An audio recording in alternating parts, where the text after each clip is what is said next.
Good afternoon. It's Wednesday, the 16th of July, just after 1 o'clock. Welcome to UK Column News. I'm your host, Mike Robinson. My co-host in the studio today is Charles Malet. Welcome to the programme, Charles. Thank you, Mike.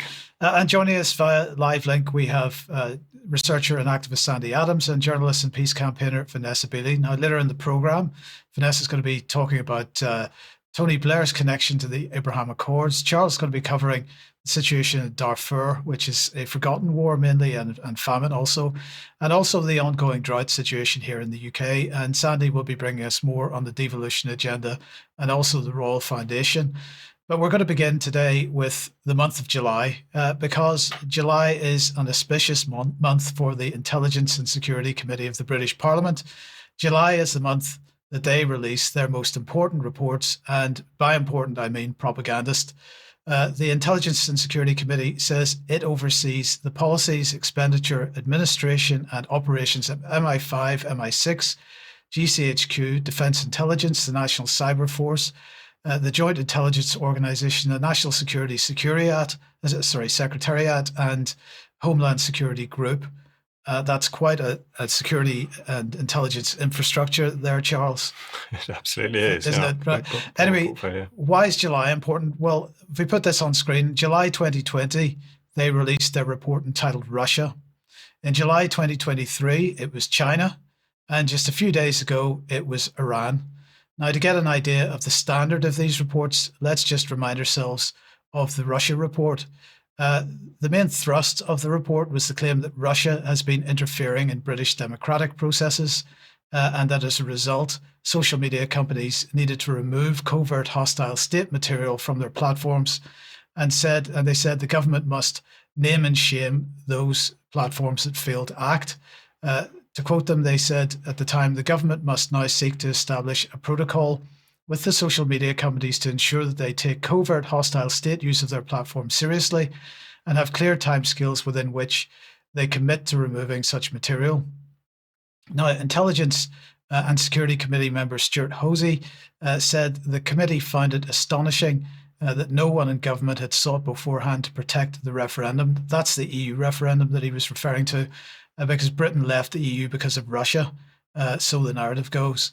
Now, the report itself went on to say open source studies have pointed to the preponderance of pro-Brexit or anti-EU stories on RT and Sputnik, and the use of bots and trolls as evidence of Russian attempts to influence the process.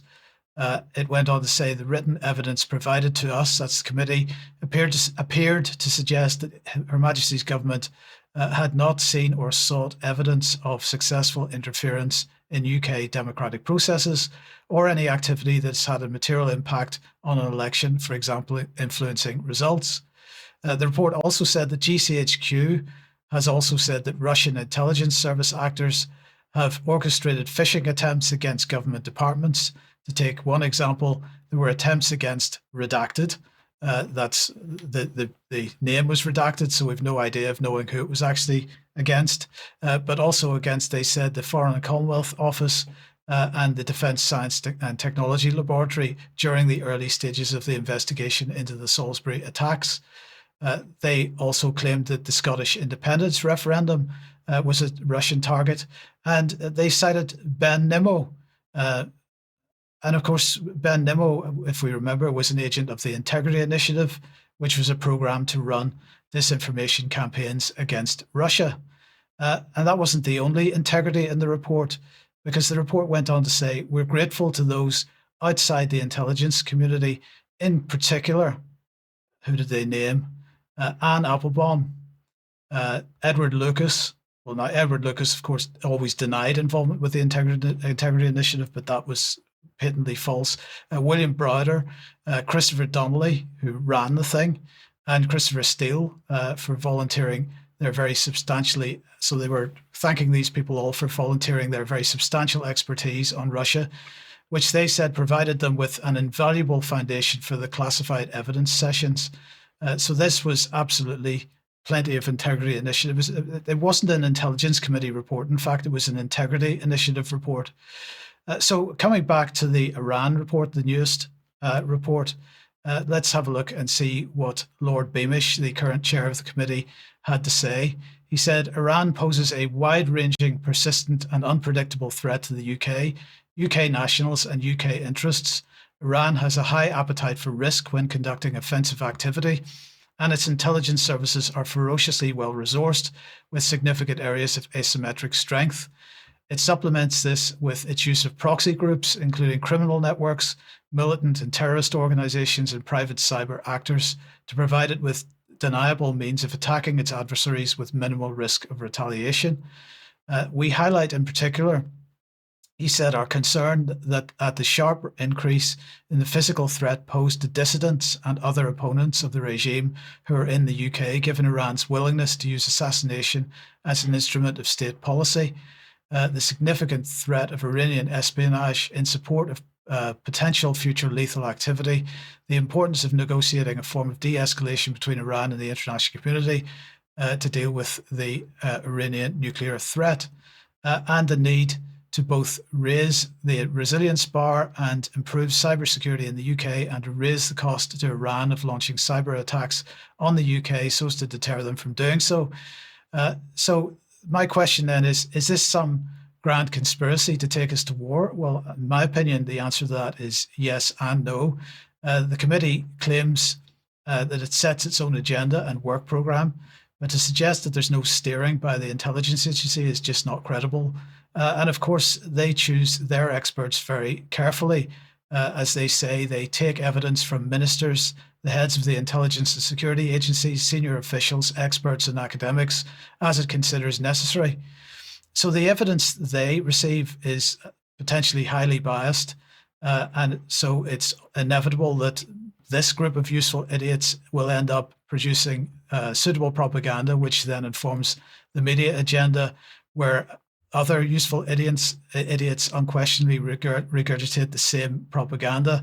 And here's a perfect example of what I mean. The Times claim that Iran poses a higher risk to our security than Russia.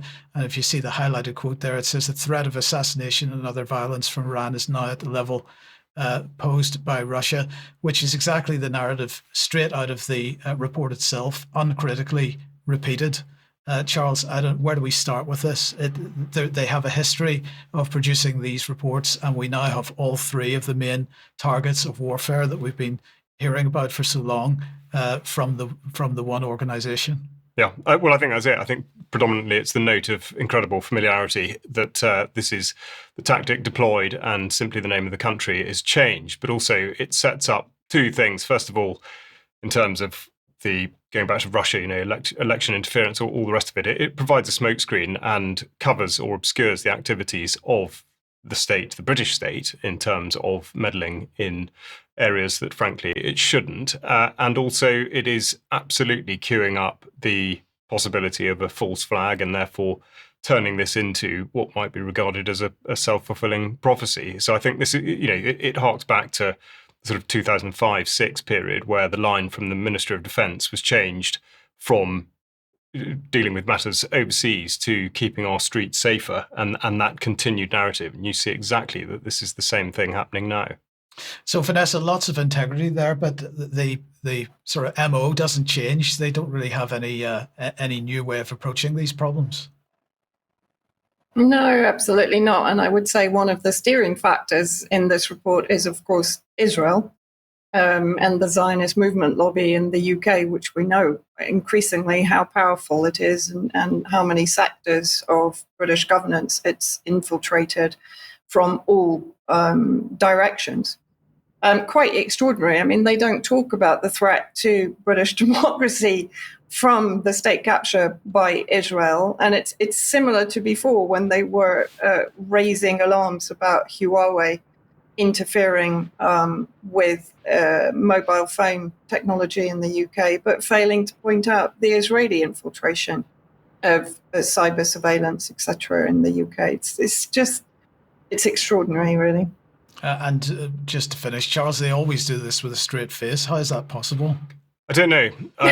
We can be but continually amazed. And but the regrettable truth is that this will be absolutely absorbed and taken as fact by people who read publications like The Times. And if you cast your mind back to late 2024, when, as if reading off exactly the same script, Mark Rowley, the Metropolitan Police Commissioner, and indeed Ken McCallum, Chief of MI5, were from nowhere plucking out the state threat from Iran story, and it was never substantiated, and they were never asked where they had got that specific intelligence from. And of course, that there is no evidence of any being there, but it doesn't stop them from saying it.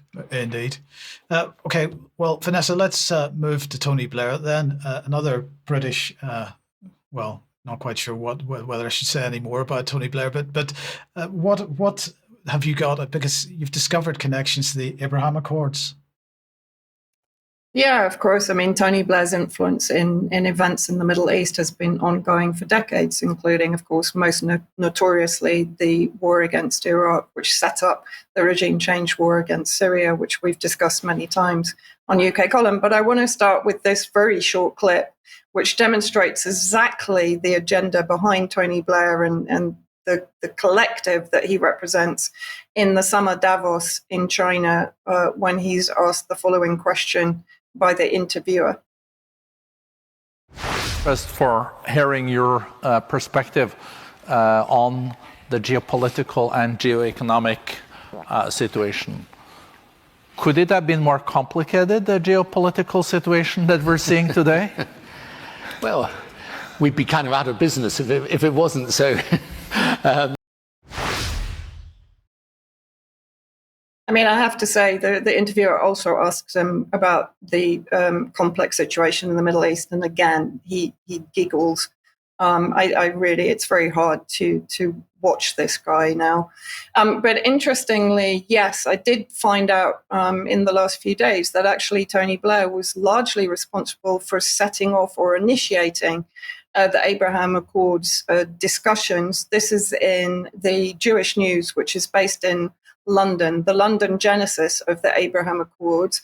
And what does it actually say? That in 2015, in an interview in the Israeli media last weekend, it was Tony Blair who revealed that back in 2015, so this was before President Trump was elected for his first term, he first introduced Prime Minister Netanyahu's trusted consigliere, Yitzhak Molcho, to an Emirati cabinet minister in London. It then goes on to show that by the end of 2016, so that was the very beginning of Trump's first administration, the same UAE minister met Netanyahu, who was then introduced to Crown Prince Mohammed bin Zayed.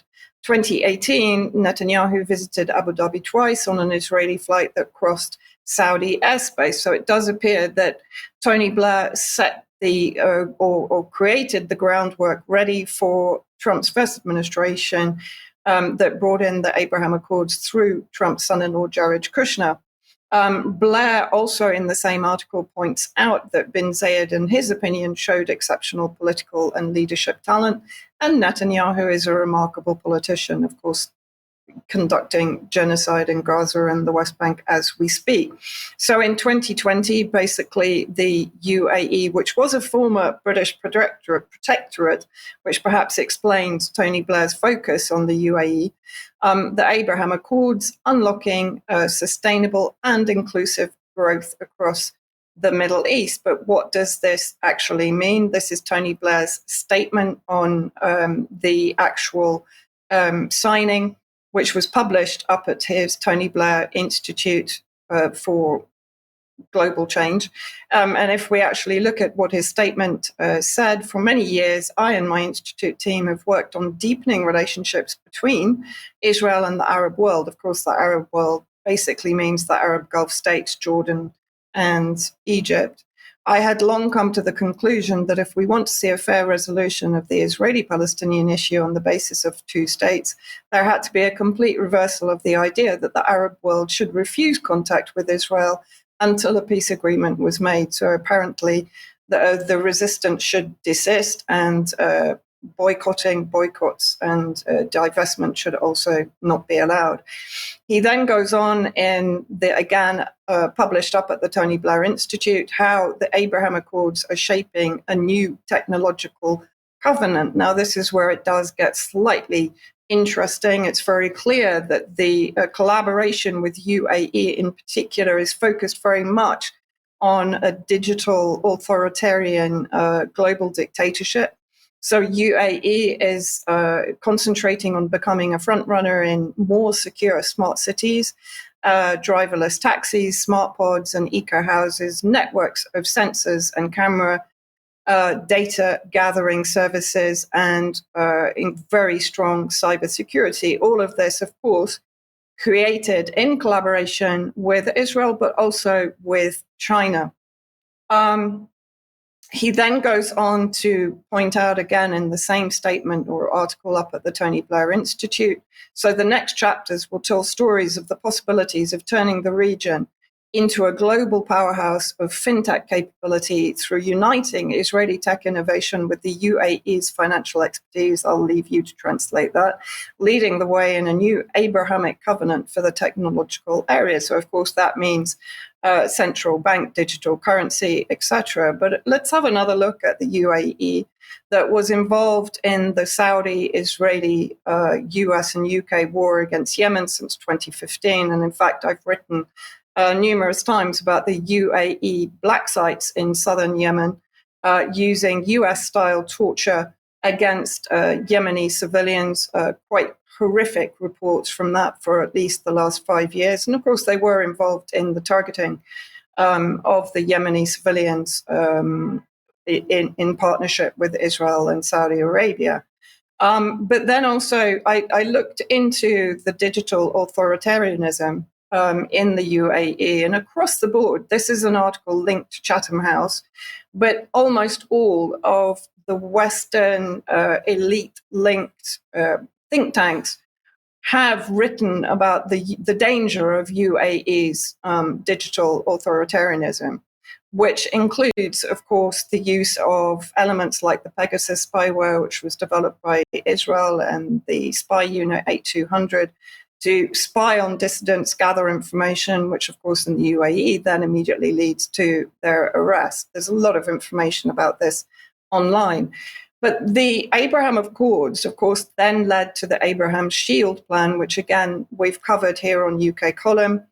It's a coalition basically to ensure the genocide and the extermination of Palestinians, the creation of the dystopian state that, again, we've talked about, Palestinians being confined to ever-reduced landmass concentration camps, the sale of their land or giving of their land into a trust, and then basically their displacement from Palestinian land into neighboring countries. And last week, of course, we talked about Tony Blair's staff who took part in the Gaza Riviera project with BCG. BCG, of course, is the company that was managing the Gaza Humanitarian Fund, American private military contractors who were running the humanitarian aid for Palestinians that, of course, is being used by Israel to effectively massacre more Palestinians coming into smaller and smaller areas to gather aid. And I remind everybody to have a look at the Blair Bush project in Syria that brought al-Qaeda to power, because this connects everything. So it shows very clearly that what Tony Blair is tasked with is creating a digital surveillance oppressive bloc using the Gulf countries, the Arab Gulf countries, and basically harnessing the countries that are prepared to normalize with Israel to create what I think is a very dangerous development block of all of these concepts to enslave humanity now and in the future, and of course who are deeply connected, as we've said before, to the British state, to the US and to EU states. So I want to end with another section, and I apologize for inflicting this upon all of you, but this is Tony Blair still at the summer Davos, China event, talking about his view of governance. So let's have a look at this. You know, you do a poll in the Middle East, by the way, of young people across the whole of the Middle East and ask them, which country do you want your country to be most like? The answer is, I think, virtually every year comes back the UAE. Yeah. So, you know, this is, and that's not a coincidence, by the way. It's because of the way the governance has been. And one of the reasons why, my institute works in almost 50 countries across the world today. And one of the fascinating things is that everyone always thinks their situation is unique. And of course, in a way it is. But whichever country you go to, most of all what people want is the opportunity to do well, right, if they work hard, to have peace and stability, to raise their family with some chance of a decent future. And that's the same wherever you go. And the key to it is good governance that is open-minded itself, that is effective in providing opportunity for people and is connected to the world. Do we have that kind of governance in the UK? I wonder. But it's also, I think, very interesting that the UAE is being set up as the flagship of this new digital totalitarianism. And the fact that the countries that are being targeted, which are effectively Iran, Syria, of course, that we know has already fallen into organized chaos, and Lebanon, or at least the Lebanese resistance, all have or had independent financial systems, independent from the World Bank, independent from Western influence and interference. We've talked about Hezbollah having the non-usury bank where people bring their gold, leave their gold for a period of time until they pay back the loan, and then they can collect their gold. Iran has independent banking. Syria had independent banking. Of course, now it's being sold by Tom Barrack, the economic hitman for Trump, into debt enslavement through the IMF, etc., and various monetary funds, just as Egypt and Jordan have been sold previously. So it's, for me, very interesting. And I think what it demonstrates very clearly is that the war is not only against the resistance in the West Asia region and in Iran, it is literally against all of us, because if Tony Blair is harnessing the Arab Gulf state to basically bring in this kind of digital tyranny, then it's certainly going to affect us. And Israel is already part of that complex and is already embedded in our own state structure. Vanessa, thank you very much for that. Any thoughts, Charles? I think it absolutely hits the nail on the head, Vanessa. You're quite right, and in a way, always a difficult person to talk about. He sort of seems to be everywhere, and people still seem to listen to him, which I think to anybody who's followed his career over the last 30 or 40 years could be and should be completely mystified by.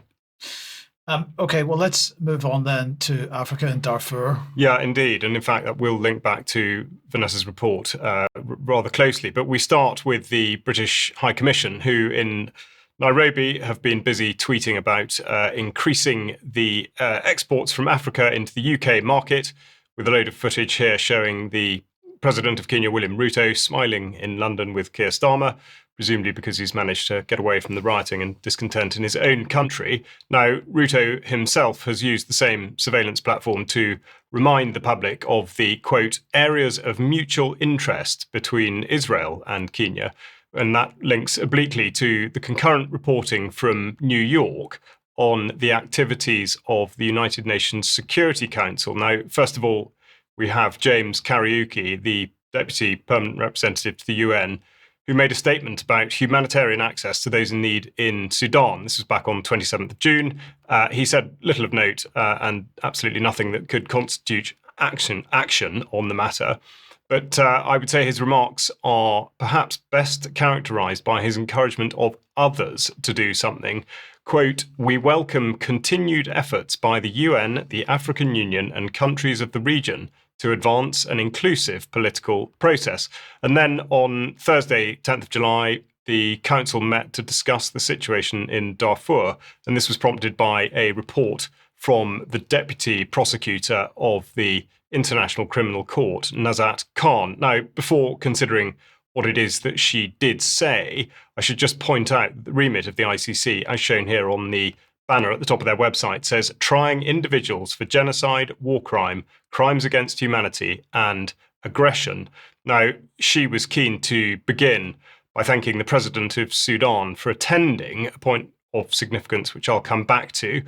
Khan's opening gambit was to state that, quote, the humanitarian position has reached an intolerable state, which makes it significant that her statement, which was nearly 2,000 words long. She did not mention a single date. Now, the reference to the humanitarian position could describe any point over the last several decades, making this just another demonstration of the international community's sustained ability to preserve and protect vested interests while talking as though something will happen. And to pick out an example with which to illustrate the point, Nazat Khan said, quote, "And I wish to be clear on a key priority in this respect. We must work together with seriousness and focus to secure the arrest of those individuals subject to ICC arrest warrants presently in Sudan. Omar Hassan Ahmad al-Bashir, Ahmad Harun, and Abdel Rahim Mohammed Hussein." Now, she's referring here to a process which has already been going on for 20 years, and still no sanctions have been brought against any of those three men. UK Column has covered the extraordinarily ineffectual record of the ICC, and I refer back to Khan's opening remarks about Sudan's president, Abdel Fattah al-Burhan. In 2008, when delivering a similar report, the then ICC prosecutor, Luis Moreno Ocampo, said, quote, "My office has a duty not to intervene when national authorities are conducting national proceedings. This is the principle of complementarity. The Sudan claimed that it would investigate and prosecute perpetrators of crimes." Well, obviously it did not. Now, as to whether there is any sincere desire for or expectation of change, this clip examines the effectiveness of the UN set alongside the remarks of Kieran Prendergast, the former Undersecretary for Political Affairs at the UN, as recorded for a PBS Frontline documentary from 2007. At the summit, world leaders toasted a final agreement that covered a great deal of ground. Within it was a section on the responsibility to protect. It was an endorsement of an emerging legal norm that gave the UN authority to intervene and, if necessary, even invade a country to protect the civilian population. It seemed to offer hope. But once again, principles the UN put on paper would not translate into concrete action to save the people of Darfur. Veteran UN officials were candid in their skepticism. We don't mean it when we say that we're not going to accept other Rwandas, further Rwandas, but I never thought we did mean it. And it's a very sad conclusion, but I don't think there's any evidence to sustain the view that we did mean it. We may have meant it at a kind of, at a level of generalized indignation, but when it comes to accepting the consequences of that, we don't. Prendergast there, I think, telling you really everything you need to know. And of course, it should be pointed out that UNAMID, the UN mission to Darfur, was shut down in 2020, and there's none running there currently. Now, of course, given the very short memory that the public is permitted to have by the mainstream media and the various national and supranational governments of the world, it's no surprise to see follow-up statements such as that from Colin McIntyre, the ICC, in response to the ICC report. McIntyre said that he was, quote, "gravely concerned and that there are reasonable grounds to believe that war crimes and crimes against humanity may have been committed and indeed are continuing to be committed in Darfur." He even tried to turn the failed arrests of the three men as a warning to perpetrators who still believe themselves beyond the reach of international law, when of course it is quite the opposite. Now, as to why and how this situation is allowed to perpetuate, there is of course not enough time in this report to go into sufficient detail, but the activities of the government of the United Arab Emirates, as Vanessa has just been articulating, should be scrutinised to a much greater degree. And under the auspices of humanitarian aid from neighbouring Chad, UAE has been accused of supplying weapons to the Rapid Support Force, RSF, the latest incarnation of the Janjaweed militia, for the continued conflict in Darfur, as referenced by this Guardian article from April. Certainly, the UAE is the largest purchaser of Sudanese gold, as shown here by the OEC's statistics from 2023, making them the largest single contributor to the Sudanese economy and therefore have a huge amount of influence. The UAE has made no secret of its plan to control an enormous number of deep water ports all over the world via the state-controlled DP World. And as reported by UK Column, the UK itself is partnered by DP World via British international investment, most notably at the controversial port of Berbera in Somaliland. And moving on to this piece in the Cradle, which describes this as a covert empire across the Red Sea. It's certainly worth reading, and there'll be a link to it in the show notes. Now, the other factor deserving equal consideration, though it's most certainly not exclusive to the UAE, is the outsourcing of agriculture to Sudan. And here we have Grain, a non-profit, which has examined this, reckoning that UAE now controls more than 1 million hectares of Sudanese farmland during what is described as a famine in Sudan by the United Nations. And perhaps most critically, the UAE is seen as a key strategic partner in the alliance against Iran, most notably, as Vanessa's just been describing, via the Abraham Accords, and indeed her relationship with Israel. So, UAE rather than Vanessa. It is an enduring and complex picture, and one that strongly suggests that none of the actors involved have any interest in improving. Now, I don't know if we've got time to have a few thoughts from Vanessa on that situation, but perhaps particularly the role of UAE in Sudan's, degenerate state of affairs. Well, I mean, it's just horrific, but I think what is equally scary is the clear involvement. I mean, I haven't checked on the Tony Blair Institute of the connections to Sudan, but I'm sure they will be there because Tony Blair is clearly partnering with the UAE in this Israel-linked expansionist project. And of course, it's all related to water, largely for Israel in particular, and UAE that don't have access to water resources at all. I think you're hitting the nail on the head there. Tony Blair, as we've mentioned many times in this program, is interested in the whole Sahel region, which is that whole region south of the Sahara Desert. So I think he's absolutely active in the area. If you like what the UK Column does, you would like to support us, the link to do that is on the front page of the UK Column website. Click on there and you'll find all the options. Thank you very much to everybody that is helping us out financially. If you can't do that, then please do share anything you see on the UK Column website that takes your fancy.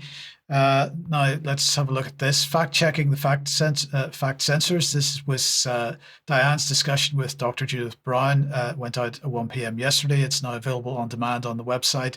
Please do watch that if you haven't seen it. Judith knows what she's talking about, and it's another hugely interesting conversation. Tonight, Jerome will be asking the question, do we really have free will, with Todd Hyan. So that's at 7 p.m. in the usual live stream places, ukcolumn.org/live, and so on. And tomorrow at 1 p.m., Joy Warren is the guest. So, her third interview with the UK Column, talking about the massive concern around fluoridation of water by water companies and the effectively indiscriminate medication of the population by doing it.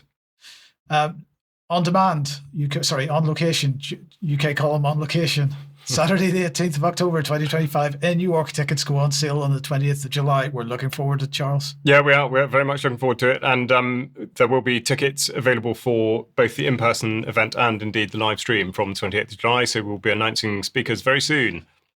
And this weekend, then, the Thetford Truth and Freedom Festival taking place in the Angel Hills in Swallow Lane in Larling. And Diane will be speaking at that. So get along to that if you possibly can.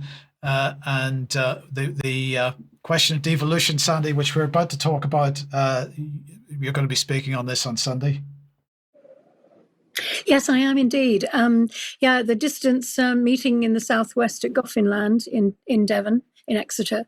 I think Andrew Bridgen's speaking as well. I don't know what he's speaking on, but he usually pulls it out of a hat. And I'm just going to be really focusing on devolution because it is really something that I'll be speaking about later, and so will you.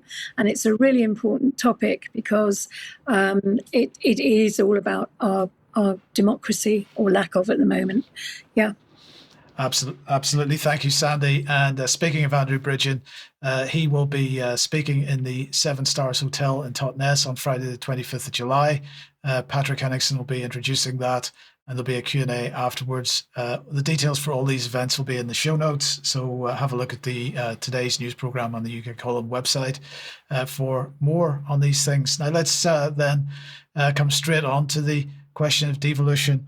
And the fantastic news that Plymouth is going to hold a referendum tomorrow on the issue of whether or not to have a directly elected mayor.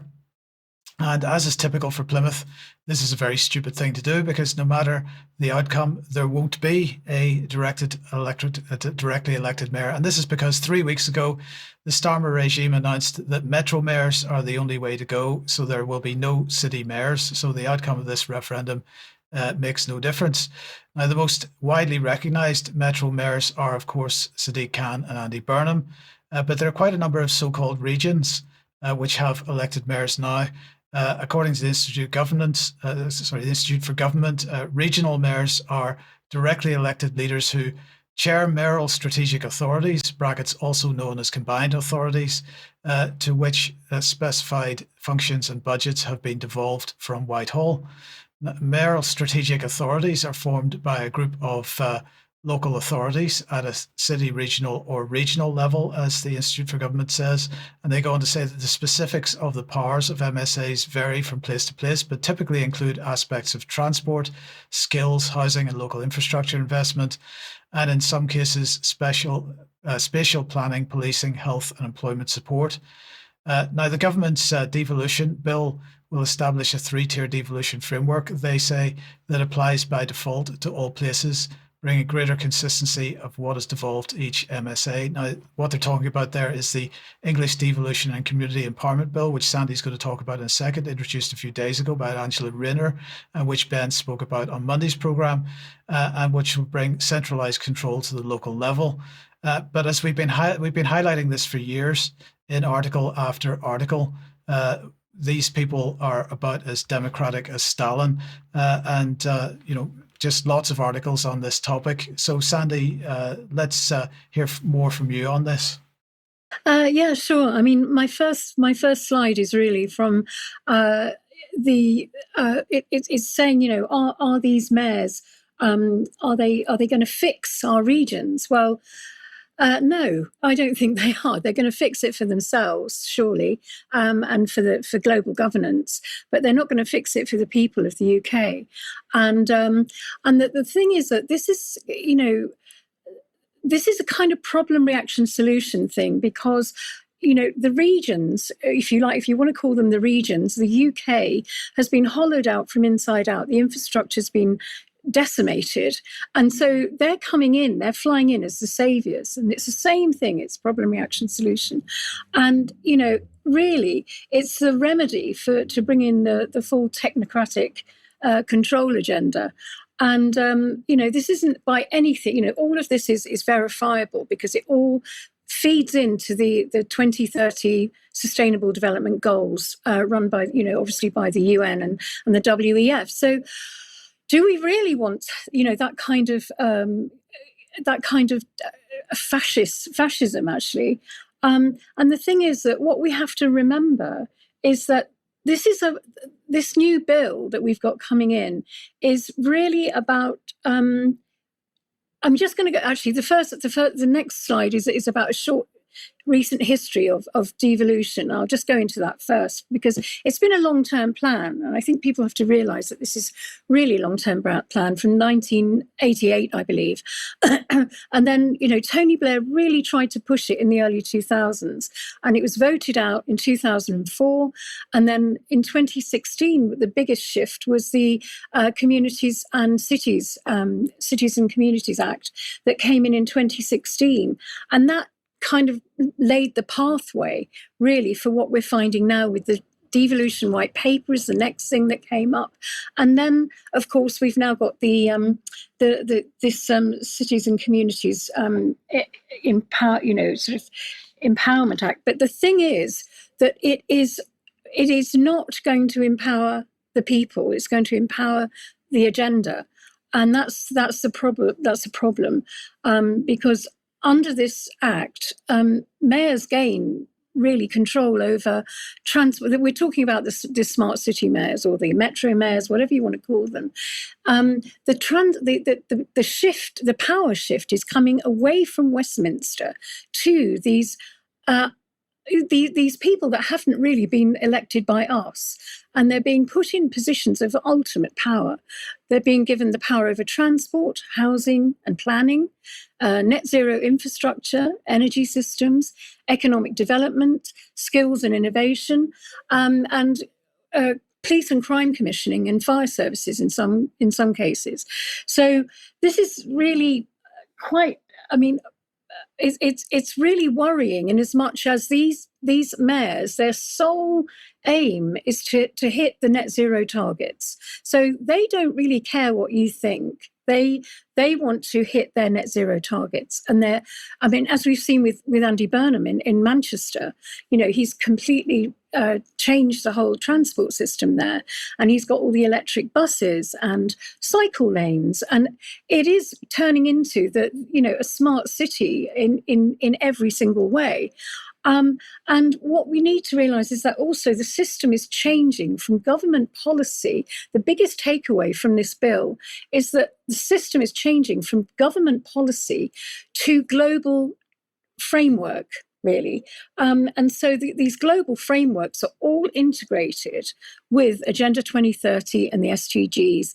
And so we've just got to realise that everything is influenced. You've got local authorities under these global covenant of mayors, and the global covenant of mayors is part of the C40 cities plan, and the C40 cities plan is it's a leadership group of global network of about 100 major cities committed to addressing climate change and advancing the goals of the UN Agenda 2030 and the Paris Agreement. It was founded in 2005, so it's come from quite a way back, and it brings together both mayors and city leaders to collaborate on cutting urban carbon emissions and promoting sustainability and implementing net zero policies across transportation, energy, buildings and waste systems. It's heavily backed by the global institutions like the Bloomberg Philanthropies, World Bank, ICLEI, which is the International Committee for Local and Environmental Initiatives, that was brought in from Agenda 21 into every town council in the UK. And it works closely with the World Economic Forum and the UN bodies. The C40 Cities pledge is to implement policies that align with global climate targets, often pushing beyond national governments in ambition. You see, critics argue that it bypasses democratic accountability, and I think it does. It's really giving unelected global actors the influence over our policies, and promotes a technocratic control under the guise of climate action. And so the climate thing is the biggest thing, because as we know, there are plans for climate lockdowns. We've got plans for, our cities are heavily surveilled. We've got geofencing in place. This could actually become a real worry. And the fact that we're bypassing Parliament is being the powers of Parliament are being literally shifted over to these global mayors. So I really feel that we've got to somehow understand that the way things are going, our democracy is being further eroded, because at least at the moment, I know our town councils, some of them are pretty bad. Our Parliament is bad, but at least at the moment we can change things. Once these guys get in, we can't. We don't have any choice. They will just do what they want. And at the moment, with the C40 cities, I'm thinking about the farmers. You've got. Can I go back to the last slide, please? Which was you've got think tanks like the London University, and they're looking at food and how food could be sort of woven into devolution. And then on the next slide, please, we've got the planetary diet that was put forward by the C40 cities. And really the planetary diet is about cutting out meat from your diet. And so they want to just control every aspect of our lives. And if we look at that, obviously Mike put this slide up. This is this is how devolution is progressing throughout the UK. Then mainly the devolved areas are up north. And what you'll find is in your local council, you might be, first of all, going unitary, which is you join up with another couple of councils. And then it goes into a combined authority, which is slightly bigger. And then after that, they want you to go regional. Now, I'm looking here at Tony Blair's regional federal map of what he wanted the federal map to look like by 2020. And he produced this in the early 2000s. So more and more, Tony Blair's idea of how we should be is playing out now. And that's what I'm seeing. And unfortunately, you know, the way things are going, we've got these mayors that they're using this as a way for bringing in global control, and we don't have a say at the moment, and we need to. So that's kind of it. Thank you, Sandi. Thank you. Charles, let's, sticking in the UK, move on to the question of drought. Yes, I mean, all these things are, of course, related, but we're now in a situation where we have more warm weather, more hosepipe bans, more finger-pointing, and more climate alarmism.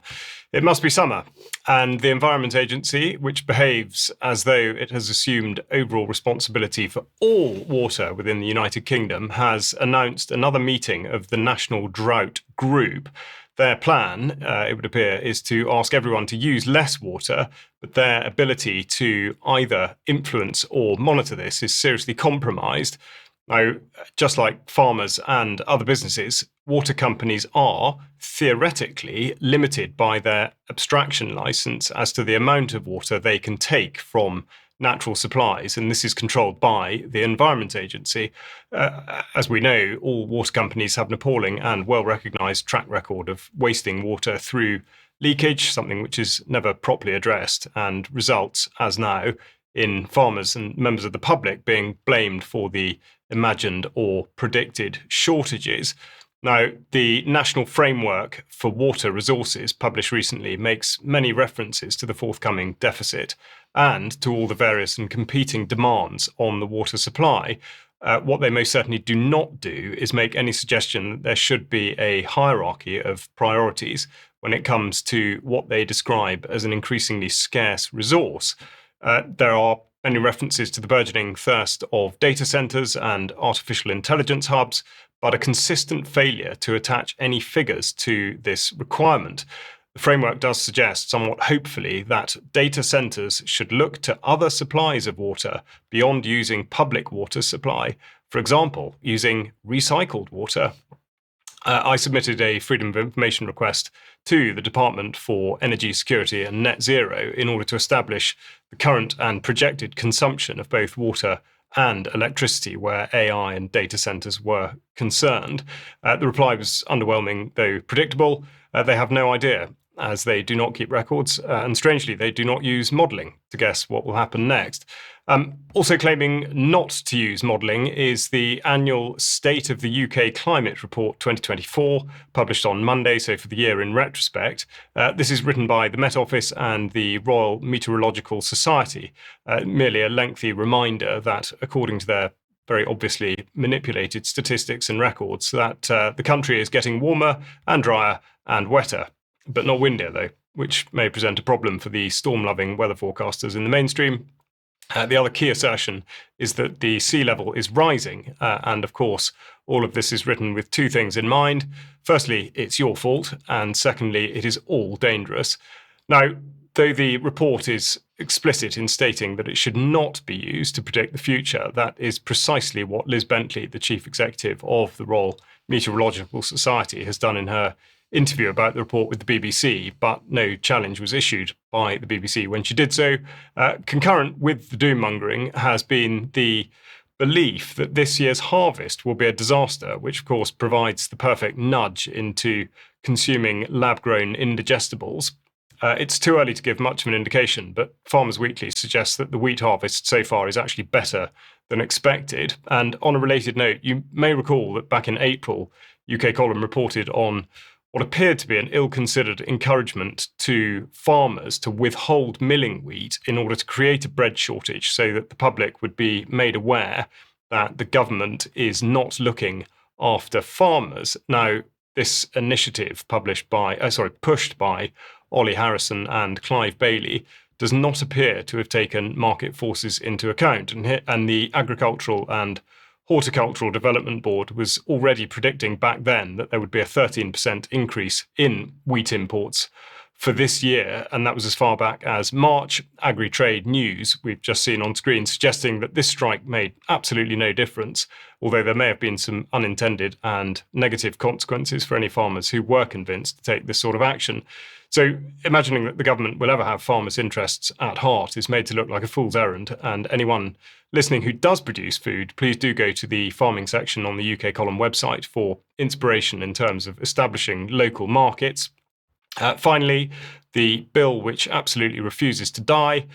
There would be a strong chance that the era of global boiling will have petered out by the time the Climate and Nature Bill is debated again in Parliament, and its second reading, already pushed back to the 11th of July this year, has now been further deferred to Friday the 29th of May 2026. That's a shame. Well, yes, I suppose it depends which way you look at it. Okay, back to Sandi then. And Sandi, tell us about the Royal Foundation. Well, it's really part of the Royal Foundation is a mixture of obviously William and Kate getting together, and he's kind of doing the conservation and the Earthshot thing, and she seems to have taken a very keen interest in early years development for children, and she set up the Royal Foundation Centre for Early Childhood, and I think I've got a video here of her and how she's what she's doing. So listen to this, and we'll go on from there. Earlier this year, we asked you 5 big questions about raising our under 5s. We wanted to hear what you think about the importance of the earliest years of our children's lives. More than 500,000 of you answered that call.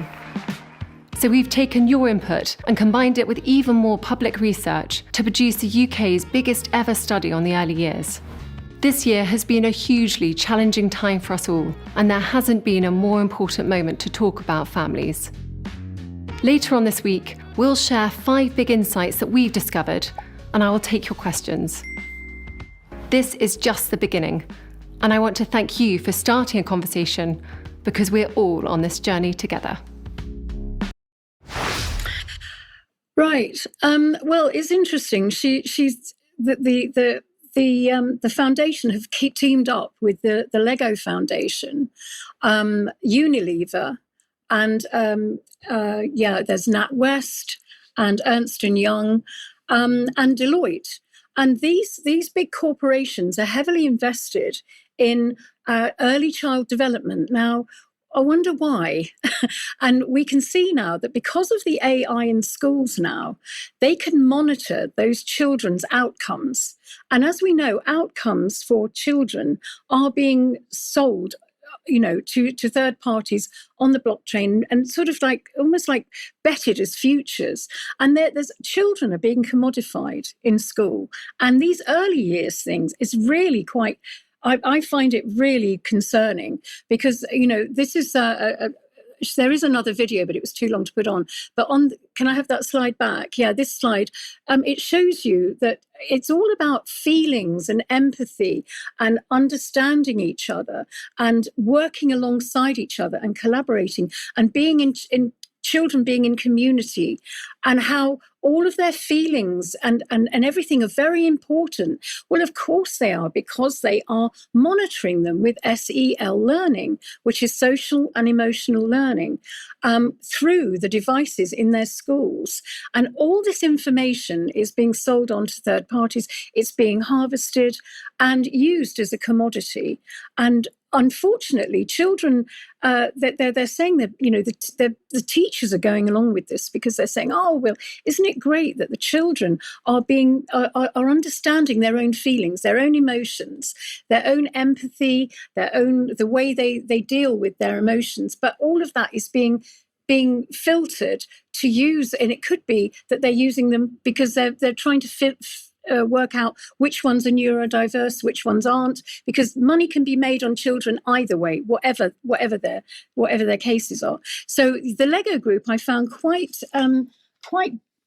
weird, really. Well, not weird, but they're very close to the WHO and UNICEF. They're working in conjunction with them, and they've got Play Futures labs.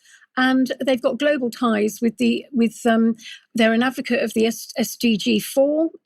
They're aligned with globalist reform initiatives, and they've on their website they've got policies, and it all aligns with the WEF and the whole agenda.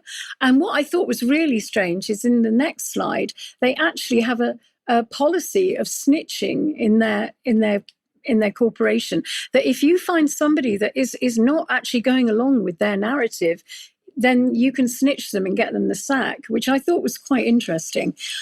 So all of this is aligned to a bigger picture of data harvesting children in the early years, which is really, really, it's technocratic framing of childhood. The centre promotes the idea that early childhood, birth to age 5, is not just a family or community matter. So they're taking the responsibility from the families and the parents because it really is a national investment issue, they say.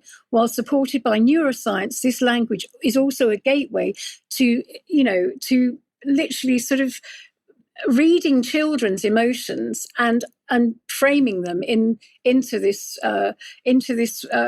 kind of data set that they can use really for making money. So it mirrors a broader global strategy to frame human beings as assets to be optimized, really. Certainly with Sustainable Development 3. Now I've got an SEL learning video, so we can put that up, and you can understand what SEL learning is. There's a lot of talk these days about SEL, social emotional learning. But what exactly is it? Social emotional learning is the process of learning social and emotional skills, and it's just as important as learning reading or math. This learning process is most effective when it begins early and continues through high school. Social emotional skills are essential for success in school, work, and life. With SEL, students learn to manage their own emotions and behaviors, have empathy and show care and concern for others, solve problems effectively, make responsible decisions, and maintain healthy relationships. Students learn to recognize what's happening inside them and to be aware of their emotions, which helps them deal with strong emotions and impulsive behaviors. It helps them stop, take a breath, and think about a situation before acting. Students learn to identify others' emotions and perspectives, which helps them empathize and show compassion, no matter who they are or what their background is. It's not difficult to imagine how this is important in the classroom and in life. Students learn to solve problems in peaceful ways and communicate assertively about what they need or want. This helps them get along with other students and get the help they need from adults. Yeah, the adults. So it just shows you that this supports long-term psychological compliance, really. They want the perfect global citizens, and it all aligns with the ESG values, and it takes the responsibility of the parents away, and I think it's a form of child abuse, actually, but that's probably going a bit far, but I don't think so. Any thoughts? The outsourcing of everything, where does it end? It's totally absurd. We have a final video clip. Charles, why don't you introduce it? We do. We've taken a bit of a battering from the climate change narrative today. So to lighten the mood, we're going to cast our eye back to a Fast Show sketch from, I think, 2011, where they imagined the weather forecast in foreign in the days when you could still laugh about stuff. Neketeros fosso tipia fiteros weekend meteorologicos met Paula. Hello, clásicos de paratos meteorologi a Valley Portos. Scorchio. Mini cunhatera interior. Scorchio. Mini cunhatera exterior. Scorchio. Monte Blanco. Scorchio. Costa.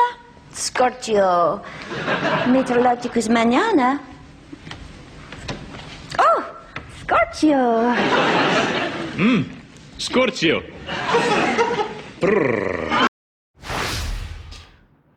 There we go. Seems they knew what was coming. Sadly, they haven't looked out the window here, so we're not quite so scorchio today. Not today. But anyway, we've got to leave it there for today. Thank you very much, Sandi and Vanessa, for joining us, and Charles, of course, and everybody that's watched. If you're a UK Column member, stick around on the live stream, and we will be back for some UK Column News Extra in a few minutes' time. Otherwise, don't forget Jerem tonight, the interview tomorrow, and we'll be back 1 p.m. as usual on Friday. See you then. Bye-bye. Bye-bye.